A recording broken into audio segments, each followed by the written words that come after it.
नमस्कार दोस्तों, मेरा नाम है विपुल और आप देख रहे हैं शर्मा जी ब्लॉग्स। सो आज की इस वीडियो में अपन बात करने जा रहे हैं फिएट पुंटो डीजल, जो कि मेरे पास खुद के पास है, उसका ऑनरशिप रिव्यू देंगे। ऑनरशिप रिव्यू के साथ साथ मैं आपको पूरी सर्विस कोस्ट का मैं अंदाज़ा दे दूंगा कि आज तक मतलब 11 साल हो चुके हैं मुझे फिएट पुंटो डीजल को ऑन करते हुए, और इसमें मुझे कितना खर्चा आया है, टोटल खर्चा मैं आपको बता दूंगा। मतलब ओवरऑल आप तो वैसे आपने थंबनेल देख करके और टाइटल वगैरह सब पढ़ करके आपने पहचान लिया होगा कितना खर्चा हुआ होगा आई थिंक। और पूरा मैं टोटल एक एक चीज़ बताऊंगा आपको कि किस चीज़ में कितना खर्चा हुआ अब तक, और इन 11 सालों में इसने कैसी क्या दिक्कत दी है या फिर अच्छी चली है। ये इतना खर्चा काफ़ी है 11 सालों में, या फिर कुछ ज़्यादा है या कम है, किस तरीका का हिसाब किताब है, एक अपना रिव्यू दूंगा मैं अपने हिसाब से। तो अगर वीडियो आपको अच्छा लगे तो लाइक, शेयर और सब्सक्राइब जरूर करना शर्मा जी ब्लॉग्स को। और भी अच्छे अच्छे वीडियोस हैं, वो भी जाके देखिएगा। चलिए फिर बिना देर किए इसको वीडियो को स्टार्ट करते हैं। और स्टार्ट करने से पहले सबसे पहले मैं आपको बता देता हूँ, फिएट पुंटो जो अपने पास है, मैंने पूरा, आप देख सकते हैं इस नोटबुक में पूरा नोट किया हुआ है, एक एक चीज़ पॉइंट, क्योंकि एक भी चीज़ छूटनी नहीं चाहिए, तो इसलिए मैंने पूरा नोट कर लिया है। तो सबसे पहले मैं आपको बताता हूँ, 2009 मॉडल है ये डीजल का, डायनामिक मॉडल जो आता है फिएट पुंटो डीजल का। अभी मैंने गाड़ी स्टार्ट कर रखी है और थोड़ा बहुत लॉकडाउन है इसलिए चला तो सकते नहीं अपन, इसलिए यहाँ बैठ के शूट कर रहे हैं। और शूट अपन कर सकते हैं बैठ के, वो भी घर के नीचे, इस वजह से शूट कर रहा हूँ मैं, कहीं बाहर नहीं जा रहा हूँ लॉकडाउन में। और आप भी रूल्स एंड रेगुलेशन का पूरा फॉलो करना और कहीं बाहर वगैरह मत जाना, फालतू घूमना मत, क्योंकि कोरोना वायरस आपको पता है बहुत ज़्यादा फैल रहा है और अपन ही इसको रोक सकते हैं घर में बैठ के लॉकडाउन का पालन करके। तो अब आते हैं अपने टॉपिक पे, और टॉपिक पे आने से पहले मैं आपको बता देता हूँ 2009 मॉडल है, जैसा कि मैंने बताया, डीजल है, डायनामिक है, fiat Punto diesel dynamic 2009 model. अब मैं बता देता हूँ आपको इसका लाइफ टाइम का जो खर्चा हुआ है दोस्तों, वो हुआ है मतलब कि अब तक जो मेरे पास अभी भी चालू है, रनिंग है, तो ये हिसाब से आप मान लीजिए इसको अराउंड 1,44,800 रुपये, मतलब लगभग 1,45,000 रुपये मैं इस गाड़ी पे खर्च कर चुका हूँ। मेरा मतलब मतलब मेरी फैमिली, मेरे पापा वगैरह, वो खर्च कर चुके हैं इस पे 1,45,000 रुपये, और वो भी इन 11 सालों में, 2009 से आप 2020 तक देख सकते हैं 11 साल हो चुके हैं।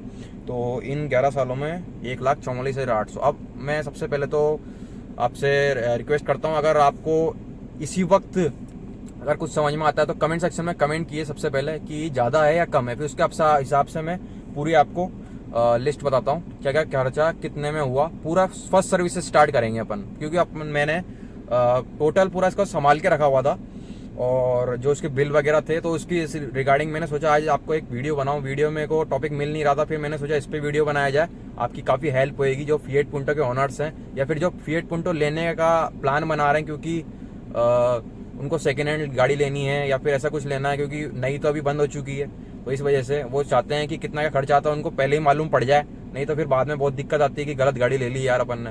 तो इस वजह से मैं इसलिए वीडियो बना रहा हूँ। आपको अगर अच्छी लगे तो लाइक, शेयर और जरूर करना, शेयर कर देना, ताकि क्या और भी जो गाड़ियाँ खरीदने की सोच रहे हैं फिएट पुंटो को, उनमें काफ़ी मदद होगी उनकी। और चलिए सबसे पहले स्टार्ट करते हैं, फिर फर्स्ट फ्री सर्विस से स्टार्ट करते हैं। इसकी फर्स्ट फ्री सर्विस अगर मैं बात करूँ तो इसकी लेबर नहीं लगती है, और लेबर नहीं लगती है 3,000 किलोमीटर या 3 महीने पे इसकी फर्स्ट फ्री सर्विस होती है। तो या तो 3,000 किलोमीटर हो जाए या 3 महीने हो जाए, जो भी पहले होता है उस पर इसकी फर्स्ट सर्विस हो जाती है, जिसपे कि ऑयल चेंज वगैरह कुछ भी चेंज नहीं होता, बस वो जनरल चेकअप होता है गाड़ी का, वो होता है 0, मतलब उसमें कुछ भी पैसा नहीं लगा है इस गाड़ी में।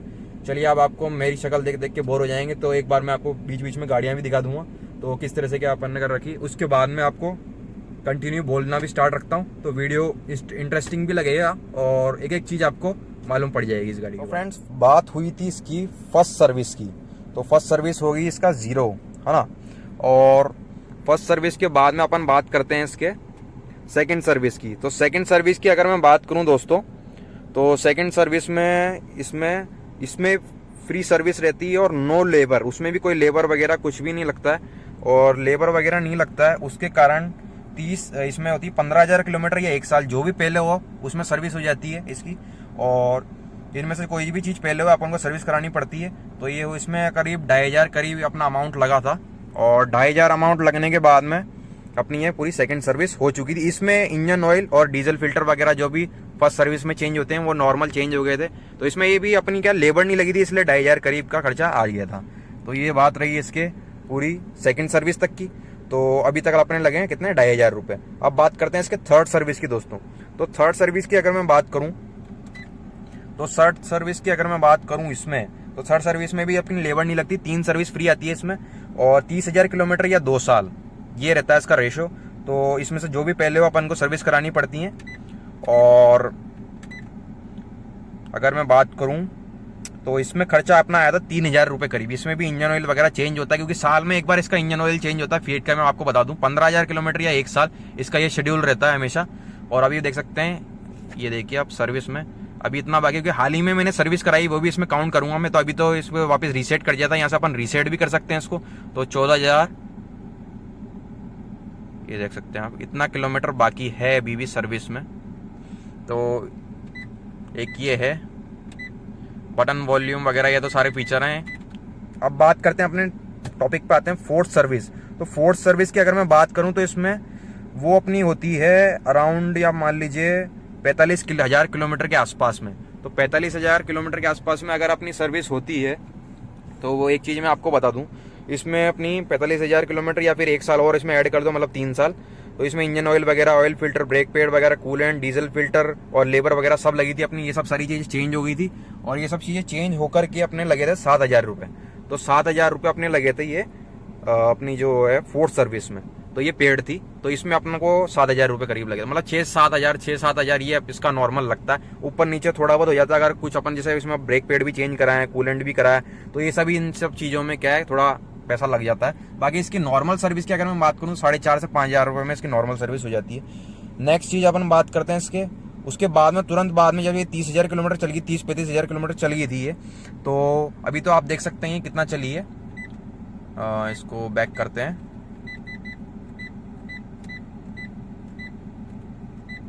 एग्जिट मेन्यू, देख सकते हैं आप 86,779, तो मतलब 87 ही होने वाली है ये। तो इसका टायर चेंज हुआ था पहली बार, तो ये हुआ था 30,000 या 35,000 किलोमीटर पे 18,000 रुपये के टायर डलते हैं इसके, 5 टायर ब्रिजस्टोन के। बिल मेरे पास पड़ा हुआ था, वो भी मैं आपको दिखा देता, बाकी वो घर पे रह गया। अभी कार में अपन शूट कर रहे हैं, तो मैंने एक्चुअली पूरा कैलकुलेट किया हुआ है। तो एक एक चीज़ भी बता रहा हूँ मैं आपको, और 1,44,800 रुपये कैसे हुए इन 11 सालों में वो पूरा बता रहा हूँ मैं आपको। तो इस चीज़ का आप देखिएगा। देन अपन बात करते हैं इसके नेक्स्ट जो सर्विस वगैरह हुई थी उस पर, फिफ्थ सर्विस की, तो 2014 करीब में हुई थी वो। उसमें लगे थे अपने 16,500 रुपये। अब 16,500 रुपये आप देख सकते हैं, 16,500 रुपये लगे थे इसमें। उसमें अपने क्या क्या चेंज हुआ था मैं आपको वो बता देता हूँ। तो इसमें अपना horn, full service, elastic pad, link road वगैरह भी चेंज हो गई थी, वाइपर ब्लेड चेंज हुई थी, और गेयर ऑयल, स्टीयरिंग ऑयल सब कुछ चेंज हो गया था इसका। तो एक चीज़ ये रही थी अपनी, तो एक चीज़ बात ये रही। देन फिफ्थ सर्विस हो गई अपनी 16,500 रुपये की। तो आप एक कंटिन्यू इसमें कैलकुलेट करते रहना, मैं एक बार आपको एंड में मैंने वो कैलकुलेट करके बता तो दिया ही है। देन अपनी अगर नेक्स्ट बात करते हैं वो है अपनी rear view mirror air bulb change हुआ था इसका। रियर व्यू मिरर यानी आप देख सकते हैं ये, तो ये रियर व्यू मिरर है इसका, नॉर्मल वाला है डायनामिक मॉडल में। तो इसमें साइड इंडिकेटर नहीं आता है इसमें, ORVM में नॉर्मल ही है। तो ये अपना चेंज हुआ था अराउंड 1,000 रुपये का, और एक बल्ब भी आया था इसमें, पार्किंग बल्ब भी फ्यूज़ हो रखा था, तो वो भी चेंज हुआ था। तो आप 1,000 रुपये का दोनों चीज़ें हो गई थी। देन इसके बाद में अपन ने उसका कूलेंट एक बार चेंज कराया था, जो कि 1,000 रुपये में चेंज हुआ था, और 1,000 रुपये में इसका कूलेंट वगैरह चेंज हो गया था लेबर के साथ में, कंपनी में ही। देन उसके बाद में अपन ने क्या करवाया इसमें, AC जो कंडेंसर है वो चेंज हुआ था, AC कंडेंसर चेंज हुआ था, AC गैस डली थी, AC की सर्विस हुई थी, पॉलन फिल्टर जो होता है वो चेंज हुआ था, और लेबर वगैरह अपनी लगी थी। तो ये सारी चीज़ें लगा करके आप समझ लीजिए इसमें खर्चा आया था अराउंड 11,000 रुपये। तो 11,000 रुपये AC खा गया था उस टाइम पे इसके, आप ये मान लीजिए। देन उसके बाद एक बार इसका डोर हैंडल का जो लॉक होता है ना, चाबी का जो लॉक होता है, वो चेंज हुआ था इसका 2,400 रुपये का।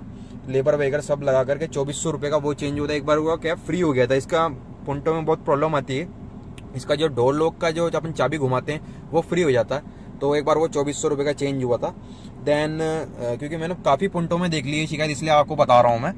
और अब नेक्स्ट बात करते हैं अपन इसकी 6th फुल सर्विस की। तो 6th फुल सर्विस की अगर मैं बात करूँ, 6th फुल सर्विस की अगर मैं बात करूँ तो इसमें इंजन ऑयल इसमें फुल सर्विस हो गई थी। इंजन ऑयल वगैरह ये सब मान लीजिए आप, कूलेंट वगैरह, fuel filter, oil filter, horn एक बार फिर से चेंज हुआ था, क्योंकि इसमें पता नहीं क्या होता था, वायरिंग प्रॉब्लम है क्या है कि बार बार हॉर्न खराब हो जाता था। तो एक बार वो वापस से चेंज हुआ था। वाइपर ब्लेड चेंज हुई थी, हर साल वाइपर ब्लेड चेंज होती है। ब्रेक पैड चेंज हुए थे एक बार फिर से।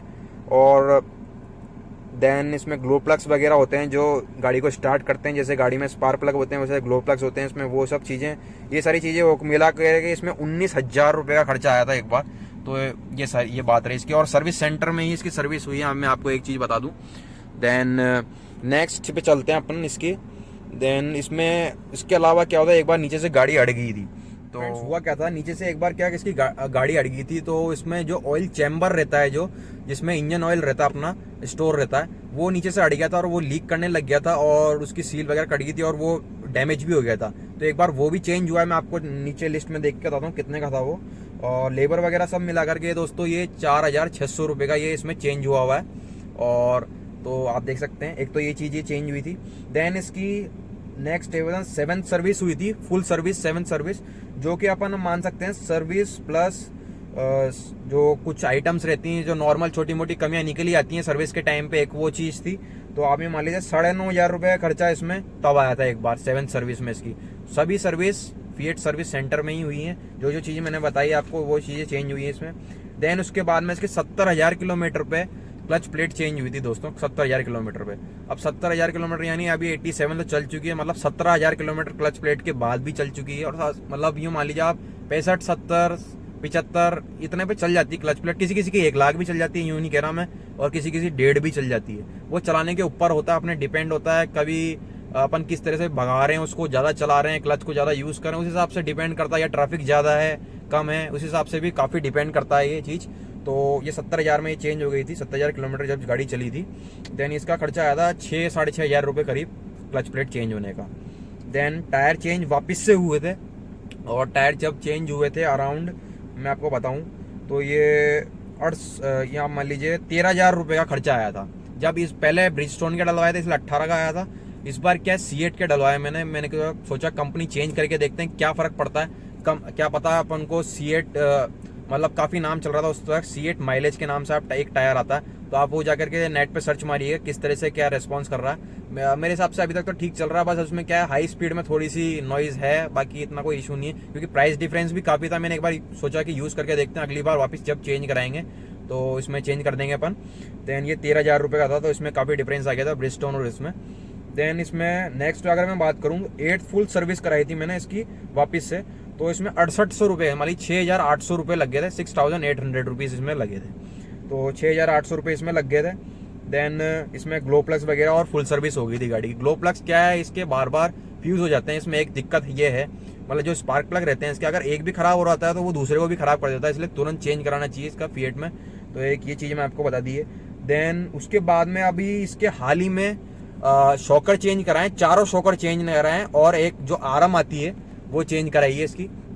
तो आरम में आप जानते हैं कि आगे की 2 आरम डलती हैं और 4 शॉकर चेंज हुए हैं। तो आप ये मान लीजिए इसमें अराउंड 23,500 रुपये, 23,500, 24,000 रुपये इसमें सारे शॉकर और 2 आरम आ गई थी आगे की, उनमें लग चुके हैं। तो ये सारी चीज़ें चेंज हो गई हैं, तो मतलब पूरे शॉकर वगैरह सब नए हो गए, कूलेंट वगैरह सब टाइम टू टाइम चेंज होता है, इंजन ऑयल चेंज होता है, मतलब पूरी एक तरह से पूरी गाड़ी नई पड़ी है अपनी। मतलब अपन ने इतने खर्च हुए हैं पर ये वापस से यूज़ करने के लिए रेडी हो चुकी है अब गाड़ी, और अपन इसको ये मान लीजिए आप उतना ही और चला सकते हैं। और ये इसके शॉकर गए हैं, आपको मैं बता दूं, क्योंकि गांव के एरिया में ज़्यादा चली है ये, इस वजह से इसके शॉकर गए हैं। और ये मान लीजिए आप 87,000 किलोमीटर पे इसके शॉकर गए हैं अपन ने, मतलब 86 पे मान लीजिए 86,000 पे अपन ने चेंज करा दिए थे इसके शॉकर। तो 86,000 पे इसके शॉकर चेंज हो गए हैं। ये 4 शॉकर अपन ने क्या करा था, bodmo.com एक वेबसाइट है, उससे ऑनलाइन मंगवा लिए थे और यहीं से बाहर डलवा लिए थे, क्योंकि सर्विस सेंटर में क्या लेबर वगैरह ज़्यादा लग रहे थे और कोई फ़र्क नहीं था, और वो लेट भी मंगवा रहे थे और ऑर्डर वगैरह करने में थोड़ी दिक्कत आ रही थी उनको। तो इस वजह से मैंने क्या किया था, bodmo.com में इसका कोई वो नहीं कर रहा हूँ, प्रमोशन वगैरह नहीं कर रहा हूँ, मैं अपने हिसाब से मेरा रिव्यू बता रहा हूँ। आप मंगवाना हो तो मंगवा सकते हैं, एक बार विजिट करके देख लीजिएगा, अच्छी साइट है वैसे तो। आपको पहले पेमेंट करना पड़ेगा, पेमेंट करने के बाद में आपको जैसे सर्विस जो पेमेंट करने के बाद में आपको जैसे 15 से 20 दिन के अंदर वो पार्ट्स आएंगे। बस इसकी एक चीज़ खराब लगी मुझे, इसने भी 15 से 20 दिन लगा दिए, क्योंकि फिएट के पार्ट्स हैं इसलिए थोड़ा देर लगा दी। अगर मारुति के होते हैं तो बहुत जल्दी पार्ट्स आ जाते हैं इसमें, bodmo.com पे, तो अच्छी वेबसाइट है वैसे तो। पर फिएट के लिए थोड़ी सी 15 से 20 दिन 25 दिन लगा दिए थे इसने, तो थोड़ी एक वो दिक्कत आ गई थी, क्योंकि शॉकर बहुत ज़्यादा ख़राब हो चुके थे, इसकी आवाज़ कर रहे थे बुरी तरह, ख़त्म हो चुके थे एक तरह से शॉकर। तो शॉकर अपने हो गए 23,500 के। अब इसको अगर मैंने टोटल करा तो दोस्तों ये आए 1,44,800, मतलब 1,44,800 रुपीज़ इन 11 सालों में। अब तक जब तक गाड़ी ली है ये, जब से लेकर अब तक शोरूम से आई है, और अब तक इसमें मतलब 1,45,000 रुपये खर्च हो चुके हैं। तो आप मुझे कमेंट सेक्शन में आप बताइएगा कि ये वर्थ है या नहीं है। अगर वर्थ है तो क्यों वर्थ है ये भी बता दीजिएगा।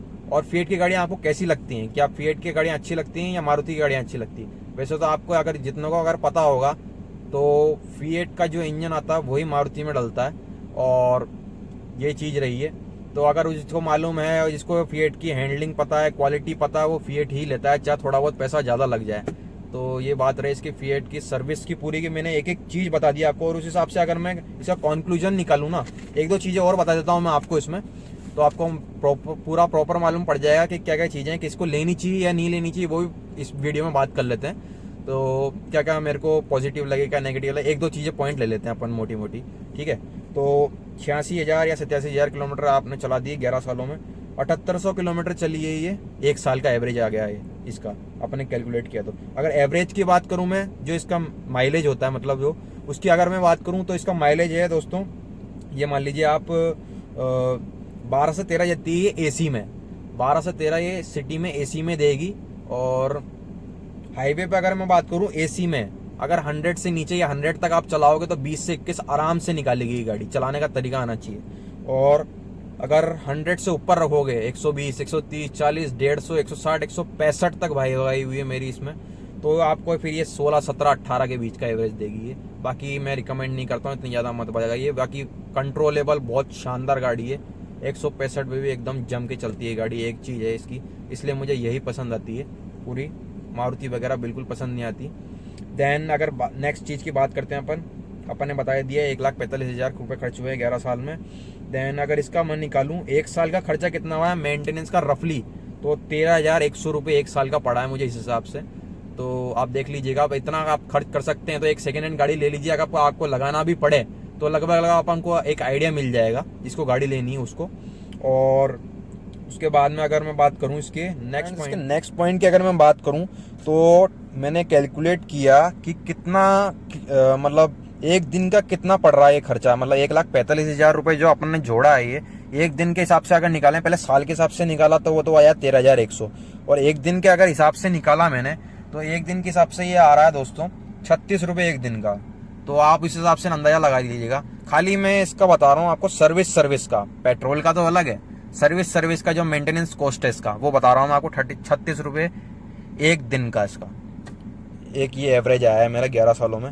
और पेट्रोल मतलब डीजल का तो मैंने इसका खर्चा निकाला, तो डीजल का तो आप ये मान लीजिए कि डीजल का तो करीब मैंने इस पे 3, मगर एवरेज मतलब एक माइलेज अगर अपन एवरेज तरीके से मानेंगे, जैसे कभी ज़्यादा भी दिया है कभी कम भी दिया है एवरेज इसने, तो उस हिसाब से अगर माने अपन तो उससे क्या होएगा कि ये 15 का एवरेज मान लेते हैं एक ओवरऑल। तो 15 के एवरेज के हिसाब से क्या है, मैंने एक बार कैलकुलेट किया एक थोड़ा रफली आइडिया, तो वो निकल के आया दोस्तों 3-3.25 लाख रुपए, मतलब 3 लाख तो मान ही लेते हैं अपन।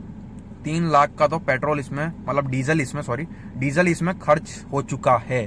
15 के हिसाब से एक एवरेज मान लेते हैं, क्योंकि कभी ज़्यादा भी देती है कभी कम भी देती है। तो 3 लाख के हिसाब से 3 लाख का डीजल तो इसमें खर्च हो चुका है, और 1.5 लाख रुपए अभी तक इसमें आप ये मान लीजिए लग चुके हैं। मेंटेनेंस और सर्विस कॉस्ट या फिर कुछ भी अपन ने कुछ करवाया हो तो वो सब सारी चीज़ें, टायर वगैरह डली हैं, वो सारा इंक्लूड किया है। तो 3 ये 1.5 ये मान लीजिए आप 4.5-5 लाख रुपए इसमें अब तक लगा चुके हैं, और भी इन 11 सालों में।